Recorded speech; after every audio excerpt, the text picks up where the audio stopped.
जय हिंद दोस्तों, कैसे हैं आप सब। मैं आशा करता हूँ आप सब मस्त होंगे, तंदुरुस्त होंगे और अपने पठन पाठन बीपीएससी एडीओ की तैयारी में लगे होंगे।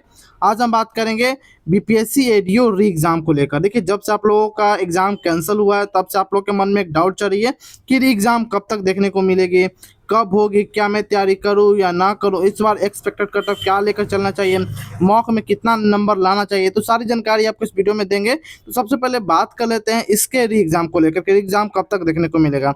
जो सबसे बड़ी खबर निकल कर आ रही है, जो सबसे काफ़ी लेटेस्ट अपडेट है, आज तक के न्यूज के अनुसार हम बात करेंगे। इस आर्टिकल को अगर पढ़ेंगे तो पटना से बिहार लोक सेवा आयोग यानी कि बीपीएससी द्वारा आयोजित होने वाली assistant executive director officer ADO भर्ती परीक्षा का इंतजार कर रहे अभ्यर्थियों के लिए एक बड़ी और महत्वपूर्ण खबर सामने आ रही है।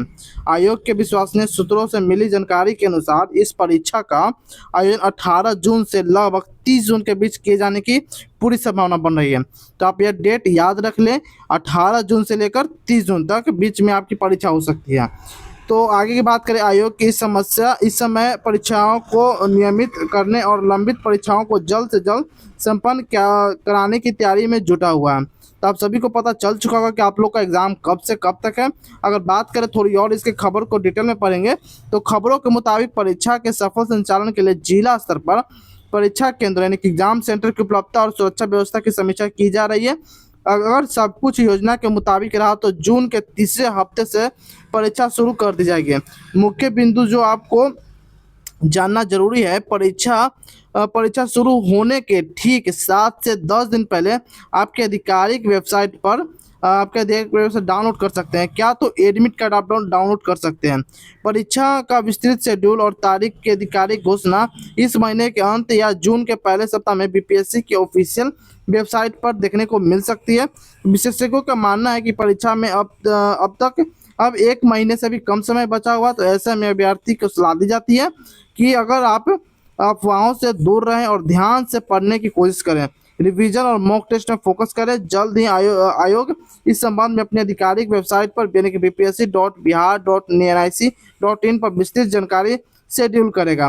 आई होप ये भी आपको जानकारी समझ में आ चुकी होगी।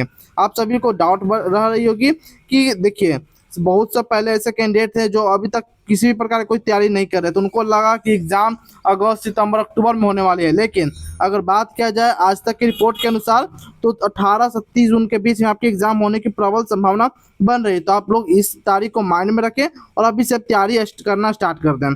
थोड़ी और जानकारी डिटेल में देख लेते हैं, एक्सपेक्टेड कट ऑफ इस बार क्या देखने को मिल सकती है।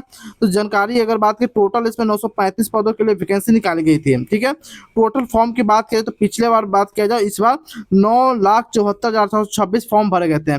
इसमें फॉर्म भरने की संख्या जानते हैं क्यों ऐसा ज्यादा हो गया। मात्र 935 के लिए 10 लाख के करीब में फॉर्म भरे गए।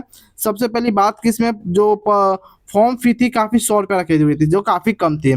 इसमें कोई ऐसा क्राइटेरिया नहीं थी। सेकंड बात यह है कि कोई क्राइटेरिया नहीं थी, सिर्फ आप अगर ग्रेजुएशन पास हो तो आप इस भर्ती को दे सकते थे। ठीक है, और तीसरी सबसे बड़ी खामियां इसमें खामियां करें, सबसे बड़ी अगर इसमें बात किया जाए अच्छा चीज, तो इसमें अगर बता दूं तो काफी एक एग्जाम मात्र ओनली वन एग्जाम से आप अधिकारी लेवल का पोस्ट प्राप्त कर सकते हो। इसी कारण बहुत से अभ्यर्थियों को इसमें रुझान देखने को मिला और फॉर्म की संख्या काफी तेज हो गए। प्रेजेंट कैंडिडेट की बात किया जाए तो जो अभी एग्जाम आपका कैंसिल हुआ है उसमें 5,32,000 के करीब में टोटल कैंडिडेट प्रेजेंट हुए थे। लेकिन संभावना जताई जा रही है कि पिछले बार के मुताबिक इस बार और भी कम होने की संभावना बन रही है, क्योंकि बहुत से एग्जाम ऐसे हैं जो इस बार इनके मतलब कि जून में आपको देखने को मिले। जैसे कि सबसे बड़े एग्जाम आपका एनटीपीसी अंडर ग्रेजुएट का, तो काफी बच्चों का इसमें एग्जाम लड़ने की संभावनाएं बन रही है।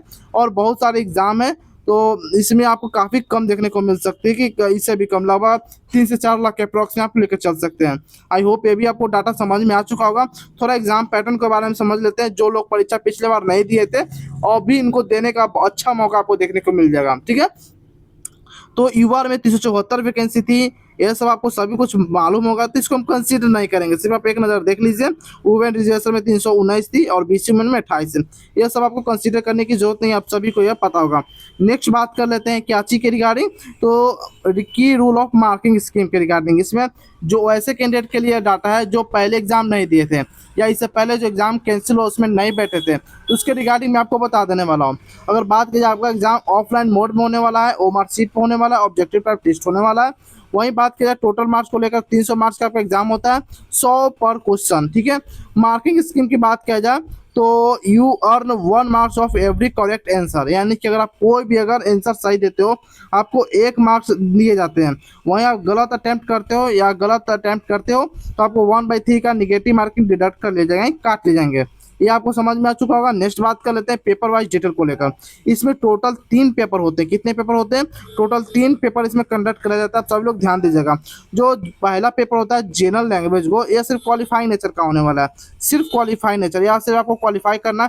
इसमें आपको नंबर नहीं जुटेंगे, इसका नंबर आपको फाइनल में लिस्ट में नहीं जुटने वाले हैं। इसमें लगभग हिंदी का अगर सब्जेक्ट की बात किया जाए तो 50 में से 30 नंबर और इंग्लिश में से 70 में से बात किया जाए तो 50 नंबर लाना, 70 या 50 के अप्रॉक्स आपको लाना अनिवार्य हो जाता है, ठीक है। 30 से 50 और 70 के 50 में लाना अनिवार्य हो जाता है। वहीं बात करें मस्ट सिक्योर एटलीस्ट आपको 30% नंबर लाने की जरूरत होती है। वहीं बात करेंगे पेपर 2 को लेकर तो जनरल स्टडी, जो focus of history of Bihar, India, geography, economic, politics और करंट अफेयर आप सभी को मालूम हो तो देखिए करंट अफेयर अच्छे से रट लीजिए। कम से कम 1 साल के करंट अफेयर आपको रटना जरूरी है। पिछले बार भी 1 साल के करंट अफेयर आए हुए थे, कुछ कुछ ऐसे भी हुए हैं जो काफ़ी 1 साल या 1.5 साल तक भी पूछे गए थे। आप अप्रॉक्स 1 साल का करंट अफेयर रख लीजिए। बात किया जाए हिस्ट्री ऑफ बिहार, यानी कि बिहार की आप जीके के बारे में आप थोड़ा सा नॉलेज रखिए, बेसिक नॉलेज भी रखिएगा तो वहाँ काम चल जाने वाला है।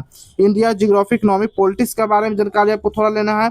देखिए जो भी एक करंट अफेयर में बता दूं तो अभी जो सीएम बने हुए हैं, कुछ कैबिनेट मंत्री इधर से उधर हुए हैं, इनके रिगार्डिंग आपको जानकारी ले लेना जरूरी है। पेपर 3 की बात किया जाए, जनरल एप्टीट्यूड की बात किया जाए तो test logical reasoning and analytic ability.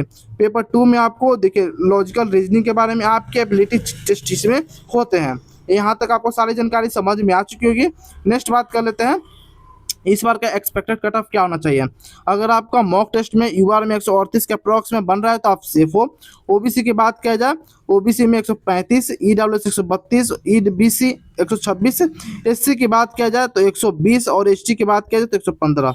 Female candidate की बात किया जाए तो यूआर में यूआर की बात किया जाए तो 130, ओबीसी 126, ईडब्ल्यूएस 122, ईबीसी 118, एससी 115 और एसटी 110 के करीब में बन रहा है तो आप सेफ हो। +-3 का आपको देखने को मिल जाएगा मेल फीमेल दोनों में। आई होप ये भी आपको सारी जानकारी समझ में आ चुकी होगी। अब बात कर लेते हैं कि आपको तैयारी कहाँ से करनी है। आपको अच्छी तैयारी करने के लिए इस वीडियो के डिस्क्रिप्शन बॉक्स के टेक प्रोडक्ट में आपको देखने को मिल जाएगी, अच्छी से अच्छी किताब देखने को मिल जाएगी, वहाँ से आप परचेज कर सकते हो। प्रैक्टिस सेट देखने को मिल जाएगी और भी अधिक जानकारी, या आपको बिहार करंट अफेयर देखने को मिल जाएगी, हिस्ट्री जीके बिहार को आपको देखने को मिल जाएगी। तो सारी किताब आपको डिस्क्रिप्शन बॉक्स में देखने को मिल जाएगी, वहाँ से आप खरीद सकते हो, परचेज कर सकते हो, वहाँ से तैयारी कर सकते हो। बाकी और कोई भी डाउट है तो कमेंट सेक्शन के माध्यम से पूछ सकते हो। कमेंट करने से पहले आपको सबसे पहले हाई बटन प्रेस करना होगा, तभी आप कमेंट कर पाओगे, अदरवाइज आपको कमेंट नहीं कर पाओगे क्योंकि मेरे यूट्यूब चैनल पर कुछ प्रॉब्लम चल रही है, इसी के रिगार्डिंग आपको कमेंट अभी डिसेबल दिख रहे हैं। जैसे ही हाई बटन आप प्रेस करोगे वैसे कमेंट इनेबल हो जाएंगे। आई होप यहाँ तक आपको सारी जानकारी समझ में आई। कोई भी अगर डाउट बचे तो कमेंट सेक्शन के माध्यम से पूछ सकते हो। जैसे ही आपको परीक्षा के रिगार्डिंग कुछ भी जानकारी आती है तो सबसे पहले आपको इस चैनल पर देखने को मिल जाएगी, तो चैनल को सब्सक्राइब कर सकते हो, बेल आइकन दबा सकते हो। तो फिर मिलते हैं कोई और फॉर्मेटिव वीडियो में, तब तक के लिए जय हिंद जय भारत दोस्तों।